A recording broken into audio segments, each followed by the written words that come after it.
येथे घडलेली घटना आहे। नवऱ्याला मारून बाथरूममध्ये पुरलं आणि पोलिसांना सांगितलं नवरा घरातून लापता झालाय, सापडाना झालाय।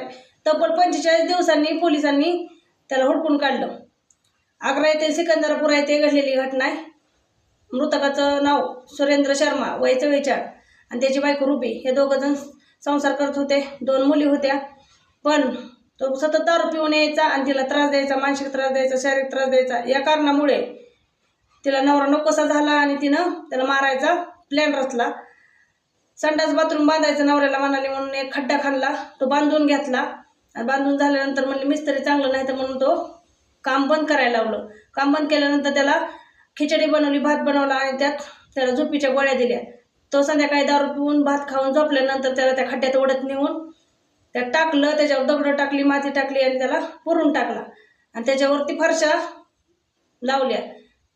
तब्बल 45 दिवसांनी त्याला पोलिसांनी शोधून काढलं। व्हिडिओ आवडला तर लाईक करा, फॉलो करा।